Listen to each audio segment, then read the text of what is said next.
Tahukah kalian bahwasanya perbedaan tekanan udara di beberapa tempat menimbulkan aliran udara yang berlangsung dari tempat yang bertekanan udara tinggi ke tempat yang bertekanan udara rendah? Udara yang mengalir ini disebut dengan angin. Dan untuk besarnya kecepatan angin dapat diukur menggunakan alat bernama anemometer. Untuk sifat-sifat angin, ada kekuatan angin, arah angin, dan kecepatan angin.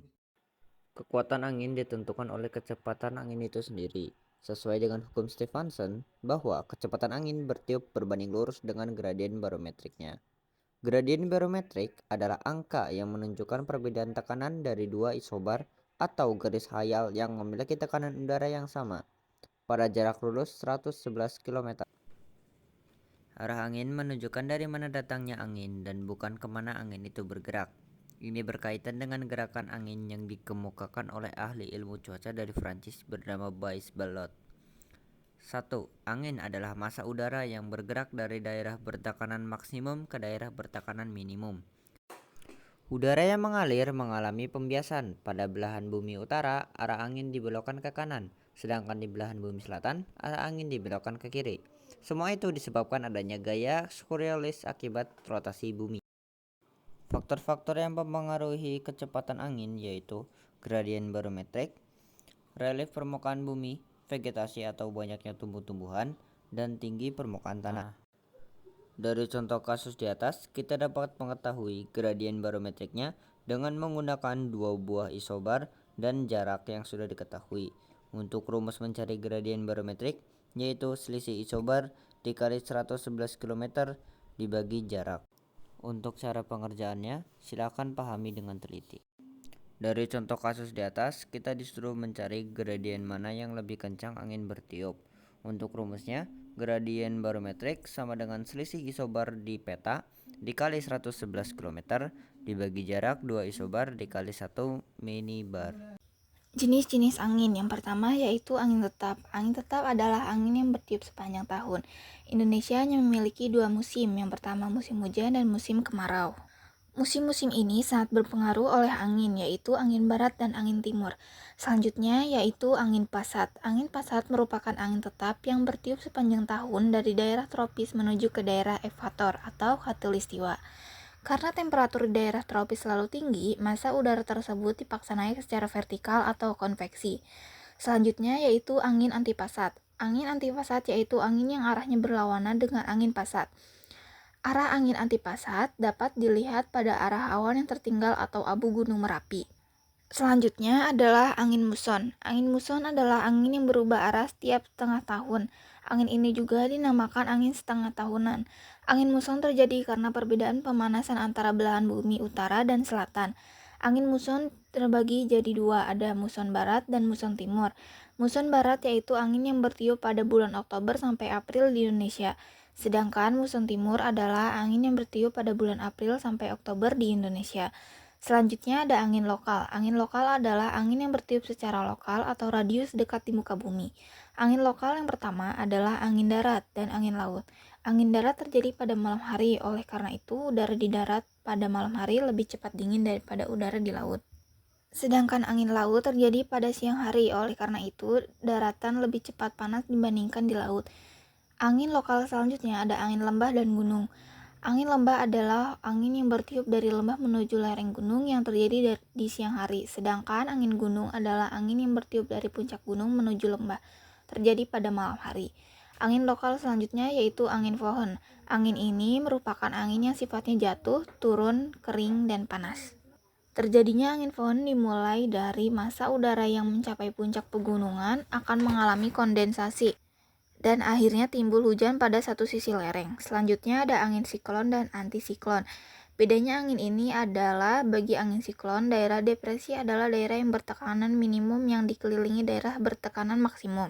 Bagi angin antisiklon, sebaliknya yaitu daerah yang bertekanan maksimum dikelilingi oleh daerah yang bertekanan minimum.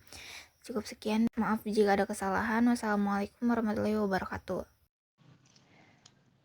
Klasifikasi iklim Köppen adalah klasifikasi yang paling banyak digunakan secara luas, dikembangkan sekitar tahun 1884 dengan beberapa perubahan pada tahun 1918 dan 1836. Sistem klasifikasi ini disebut juga sebagai klasifikasi Köppen-Geiger. Iklim Köppen diambil dari nama seorang ahli bernama Vladimir Köppen. Ia adalah seorang ahli geografer, meteorologis, klimatologis, dan botanis Rusia keturunan Jerman. Iklim didasarkan pada cuaca yang mempertimbangkan hujan, suhu, dan penguapan. Klasifikasi iklim Köppen memiliki 5 kelompok utama, yaitu kelompok A, kelompok B, kelompok C, kelompok D, kelompok E. Kelompok A yaitu iklim tropis. Kelompok A terbagi menjadi 3 bagian, yaitu AF, yang ialah hutan hujan tropis, AM, ialah iklim muson tropis, AW, ialah iklim sabana tropis.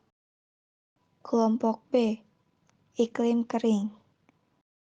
Iklim kering dibagi menjadi 2 tipe. Pertama, iklim stepa. Kedua, iklim padang pasir. Kelompok C, iklim subtropis, adalah merupakan wilayah yang memiliki suhu rata bulanan terpanas dengan lebih dari 10 derajat Celcius.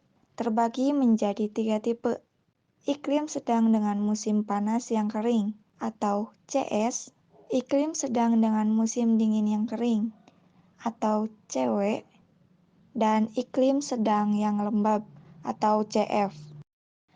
Kelompok D, iklim benua, mempunyai temperatur atau suhu rata-rata bulan terdingin kurang dari -3 derajat Celcius, sedang di bulan-bulan terpanas, suhu melebihi 10 derajat Celcius.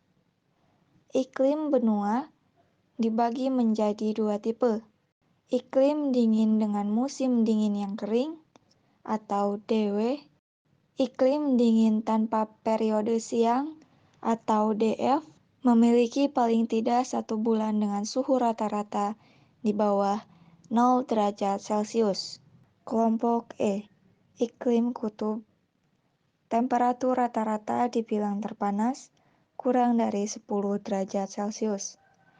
Iklim kutub dibagi jadi 2 tipe iklim.